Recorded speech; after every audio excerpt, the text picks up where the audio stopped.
నమస్తే. ఇన్నాళ్ళు నన్ను సపోర్ట్ చేస్తూ, ఎంకరేజ్ చేస్తూ మీ ప్రేమని నాకు అందిస్తున్న ప్రతి ఒక్కరికి కృతజ్ఞతలు. అలాగే ఈ వీడియో కూడా ఖచ్చితంగా మీకు ఉపయోగపడుతుంది. లైక్, షేర్ అండ్ సబ్స్క్రైబ్ చేసి మీ సపోర్ట్‌ని నాకు అందించండి. అలాగే ఈ వీడియో పట్ల మీకున్న అభిప్రాయాన్ని కామెంట్ సెక్షన్‌లో కామెంట్ చేసి తెలియజేయండి. ఇప్పుడు వీడియోని చూద్దాం. జ్యోతిష్య శాస్త్రం ఒక అద్భుతం. వేదాంగమైన జ్యోతిష్య శాస్త్రం అనేటువంటిది మానవ జీవన గమనానికి ఒక వరం. జ్యోతిష్య శాస్త్రం నీ జీవితంలో వెలుగునింపే ఒక భాష. ఆ భాష నీకు అర్థమైతే ప్రకృతి నీతో మాట్లాడుతుంది. అస్ట్రాలజీ నేర్చుకోవాలి అనుకునే వారికి అద్భుత అవకాశం. మురళీధర శర్మ గారి అస్ట్రాలజీ క్లాసెస్ అతి త్వరలో మొదలు కాబోతున్నాయి. 100% జాబ్ గ్యారంటీ. వివరాల కొరకు సంప్రదించండి. నమస్తే, వెల్కమ్ టు అవర్ ఛానల్. నేను పద్మిని. ప్రస్తుతంతో పాటు ప్రముఖ ఆధ్యాత్మికవేత్త, టారో కార్డ్ రీడర్, ఆస్ట్రాలజర్, అలాగే వేదిక్ న్యూట్రిషనిస్ట్ వనజ రామిశెట్టి గారు మనతో పాటు ఉన్నారు. మాట్లాడదాం. నమస్కారం అండి. నమస్తే మా బాగున్నారా? వనజ గారు, ముందుగా మీకు రాఖీ పౌర్ణమి శుభాకాంక్షలు అండి. మీకు కూడా అమ్మా పద్మిని రాఖీ పౌర్ణమి శుభాకాంక్షలు. ఈ మాసం అంతా కూడా నేను ప్రతిసారి ఇవే చెప్తూ ఉన్నాను, మంచి మంచి కాంబినేషన్స్ తో రావటం అనేది నిజంగా మన అదృష్టం అని చెప్పుకోవచ్చు. శ్రావణ పౌర్ణిమ సోమవారం వస్తుంది. 19వ తారీఖు శ్రావణ పౌర్ణిమ, రాఖీ పౌర్ణిమగా అందరూ జరుపుకునేటటువంటి రోజు. మరి పౌర్ణమి రోజు అటు అమ్మవారిని కానీ ఎట్లా అమ్మవారిని పూజించుకోవచ్చు, శ్రావణ పౌర్ణమికి ఉన్నటువంటి విశిష్టత, అలాగే రాఖీ కట్టేటటువంటి సమయానికి కూడా ఎప్పుడు కట్టాలి అనే డౌట్ ఉంటుంది. ఎందుకంటే కరణానికి సంబంధించి ఉంటుంది, భద్రకరణం ఉంటుంది. కాబట్టి ఈ విషయాలన్నీ ఒకసారి తప్పకుండా. అయితే శ్రావణ పౌర్ణమికి మామూలుగా ఎలాగో ఉండే ప్రత్యేకత ఎలాగో ఉంది. అదే సోమవారంతో కూడిన పౌర్ణమి అంటే ఇంకా చంద్రశేఖరుడికి ఇంకా ప్రత్యేకత అన్నమాట. అయితే పౌర్ణమికి లక్ష్మీ అమ్మవారికి, పౌర్ణమికి లలిత అమ్మవారికి, పౌర్ణమి రోజు విష్ణు ఆరాధన, పౌర్ణమి రోజు శివ ఆరాధన, ఈ కాంబినేషన్ అన్నమాట ఈరోజు. అండ్ రాఖీ పౌర్ణమి కూడా. సో ఇవన్నీ ఇంత ప్రత్యేకంగా వచ్చేది కాబట్టి మన ఎనర్జీ బేసిక్గా మనం చేసే పూజలన్నీ మనలో ఉన్న ఆరా ఏదైతే ఉంటుందో దాన్ని ఎన్హాన్స్ చేస్తాయి, డబల్ చేస్తాయి అన్నమాట. పూజలు చేసేవాళ్ళు చూడండి, ప్రశాంతంగా పూజలు ఎవరైతే చేస్తారో వాళ్ళని చూడగానే ఒకలాంటి అట్రాక్షన్. ఓకే, నేను పద్మిని గురించి చెప్తాను. ఈ దాంట్లో తను ఒకప్పుడు చాలా బబ్లీ గర్ల్ గా చూసాను అనమాట అమ్మాయిని. చాలా అల్లరి అమ్మాయిగా నాకు తెలుసు తను. ఓకే, నేను పాత ప్రోగ్రామ్స్ తను చూసిన, ఏదో కొన్ని యూట్యూబ్ లో అట్లా చూసిన, తనలో ఆ జరిగిన ఈ ట్రాన్స్ఫర్మేషన్ ఏదైతే ఉందో, జస్ట్ అంటే ఈ కాన్వర్సేషన్స్, మేము చేసే కాన్వర్సేషన్స్ పెళ్లి మార్చేసింది వనజ గారు. ఇంటికి పెద్ద కోళ్ళని అయ్యేసరికి బాధ్యతతో పాటు తన డైరెక్షన్ ఏదైతే చూస్ చేసుకుందో ఇటు ఈ స్పిరిచువల్ లైన్ లోకి వచ్చిన తర్వాత ఆ ముఖంలో కామ్నెస్ గానీ, తను మాట్లాడే విధానం, తన పెంచుకున్న నాలెడ్జ్ దీంట్లో ఎక్సలెంట్. సో అది ఈశ్వర కృప. Thank you. అయితే అలాగా మనము మనస్ఫూర్తిగా ప్రశాంతంగా చేసే పూజ దగ్గర కూర్చొని అది తీసుకురా, ఇది తీసుకురా, అది లేదు, ఇది లేదు, తలుపు ఓపెన్ చేయి, తలుపు క్లోజ్, ఇవి కాదు. మనకి ప్రశాంతత ఎప్పుడైతే ఉంటుందో అప్పుడు, అంటే నార్మల్గా బ్రాహ్మీ ముహూర్తంలో పూజలు చాలా చాలా శ్రేష్టం. అది కుదరినప్పుడు మీకు ఎప్పుడు పీస్ఫుల్ గా ఉంటే అప్పుడు పూజ చేసుకోండి.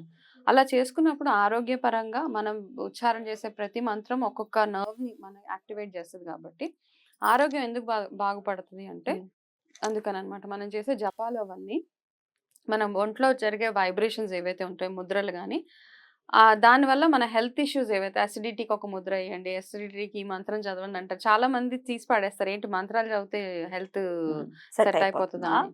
కానీ ఆ మంత్రం ఉచ్చారణ చేసేటప్పుడు మన బాడీలో కలిగే చేంజెస్ ఏవైతే ఉంటాయో దానివల్ల మనకి హీలింగ్ అవుతుంది. కాబట్టి ఈ పౌర్ణమికి మీరు ఏవైతే జపాలు చేయాలనుకుంటున్నారో, ఏవైతే స్తోత్రాలు చదవాలనుకుంటున్నారో, నామాలు చదవాలనుకుంటున్నారో, ఎస్పెషల్లీ లలిత సహస్రనామాన్ని మీరు ఒక కౌంట్ అనుకోండి. ఓకే, సో ఆ రోజు బిజీ డే, అందరికీ రాఖీ ఉంది, అన్నీ ఉన్నాయి కాబట్టి అట్లీస్ట్ సాయంత్రం చంద్రోదయం అయిన తర్వాత, మూన్ రైజ్ అయిన తర్వాత మీరు ఖచ్చితంగా లలిత సహస్రనామం ఆ రోజు చేసుకోవడం. ఉదయాన్నే మాత్రం శివుడికి అభిషేకాలు ప్రత్యేకత అన్నమాట. అయితే ఇందులో పాలల్లో కుంకుమ పువ్వు కలిపి అభిషేకం అమ్మవారికి శివుడికి చేసినప్పుడు మీ మ్యారేజ్ రిలేషన్షిప్ ఏదైతే బాండ్ ఉంటుందో అది చాలా స్ట్రాంగ్ అవుతుంది. పిల్లల విషయాల్లో ఇబ్బంది పడుతున్న వాళ్ళు తేనెతోటి అభిషేకం భగవంతుడికి చేయాల్సింది. సో ఇలాగా ప్రతి ఒక్క అభిషేకానికి ఒక్కొక్క ప్రత్యేకత. ఆరోగ్య సమస్యలు ఉన్నారు, నల్ల నువ్వులతోటి శివాభిషేకం, నల్ల నువ్వుల్ని ఇళ్లలో కలిపి వాటితోటి శివుడికి అభిషేకం చేయించుకుంటే మీకున్న ఆరోగ్య సమస్యలన్నీ తొలగిపోతాయి. ఇలాగా ఒక్కొక్క అభిషేకానికి ఒక్కొక్క ప్రత్యేకత చెప్పుకుంటూ వచ్చారు.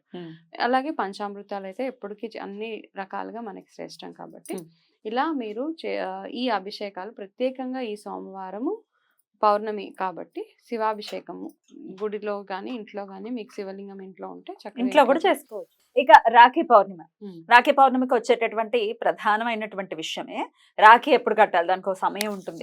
భద్రకరణం ఉన్నప్పుడు మాత్రం అవాయిడ్ చేయమని చెప్తారు, భద్ర లేకపోతే విష్టికరణం. మరి ఏ టైం అండి, ఏ టైంలో కడితే మంచిది?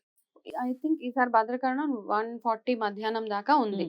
దాని తర్వాత సాయంత్రం ఎప్పుడు రాత్రంతా టైం ఉంటది కాబట్టి అప్పటిదాకా 1:40 వరకు ఏం చేయకండి. భద్రకరణం అంటే తెలుసు కదా, శనిదేవుడు చెల్లెలు ఆవిడ కాబట్టి కొంచెం ఆ టైంలో కట్టినప్పుడు మనకి అంటే మీరు ఎవరికైతే మీ సోదరులకి ఎవరికైతే అన్నదమ్ములకి ఎవరికైతే కడుతున్నారో వాళ్ళకి ఆ సంవత్సరం అంత ఫెచ్చింగ్ గా ఉండదు కాబట్టి రాఖీ కట్టేటప్పుడు ఎప్పుడు టైం చూసి కట్టడం చాలా మంచి టైం అన్నమాట. అమృత ఘడియలు అంటాం, ఆ అమృత ఘడియల్లో కట్టడం చాలా ఇంపార్టెంట్. రెండోది ఏంటంటే రాఖీ కట్టేటప్పుడు ఆ రాఖీని మనం రోడ్ సైడ్ అంటే అన్న ఇంటికి వెళ్ళేటప్పుడు కొనుక్కొని వెళ్ళిపోయి తీసుకొని వెళ్ళి కట్టడం కాకుండా మీ అన్నయ్యకి కానీ మీకు కానీ ఆ సంవత్సరం అంతా బాగుండాలంటే రాఖీ ముందే కొనుక్కొని మీరు పూజ చేసే దగ్గర ఆ రాఖీని పెట్టి మీ మనసులో ఏదైతే కోరిక మీ అన్నయ్య గురించి తమ్ముడు గురించి వాళ్ళకి సంవత్సరం అంతా బాగుండాలని మీరు చేసే అఫర్మేషన్ ఏదైతే ఉంటుందో భగవంతుడు మీరు ఆ కోరిక కోరుకొని అప్పుడు దాన్ని ఎనర్జైజ్ చేయడం అంటాం. ఇప్పుడు కాలంలో లాంగ్వేజ్ లో చూస్తే ఇట్ ఈస్ ఎనర్జైజింగ్ అంటాం.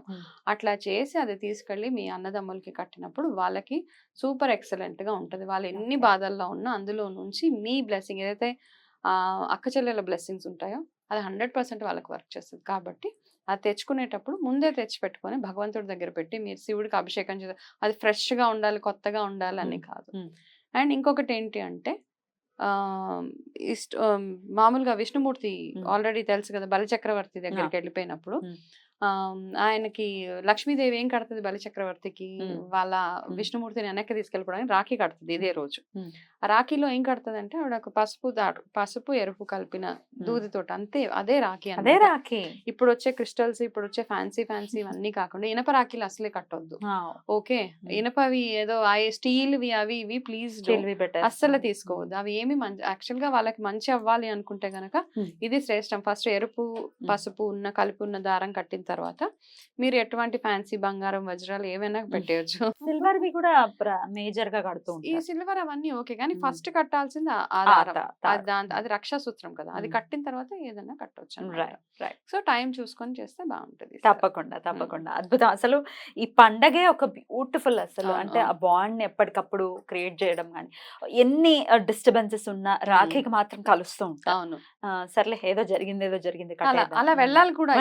అవన్నీ పక్కన పెట్టేసి కింద సంవత్సరం నువ్వు రాలేదు నేను వచ్చాను నువ్వు ఎప్పుడైనా వచ్చావు ఇవన్నీ ఫైటింగ్స్ పక్కన పెట్టేసి ఎవరికి వీలైతే వాళ్ళందరూ ఒకటే దగ్గర కలవడానికి చూస్తే సరిపోతుంది. ఇందుకే ఎవరు వెళ్ళాలి, చెల్లెలు వెళ్ళాలా అన్నయ్య రావాలా? ఎవరైనా ఓకే. యాక్చువల్ ఎలా అయినా మన దగ్గర ఏమంటారంటే ఆడపిల్ల ఇంటికి మీరే వెళ్ళాలి అన్నదమ్ములు అంటారు. సో బట్ ఇట్స్ ఓకే ఏదైనా. బ్యూటిఫుల్ అండి, చాలా అద్భుతమైనటువంటి రోజు. సోమవారం వస్తోంది, మీరు అటు శివుడికి ఏం చేసుకోవచ్చు. లలిత్ మరొకసారి మీకు రాఖీ పౌర్ణమి శుభాకాంక్షలు తెలియజేస్తూ నమస్కారం అండి.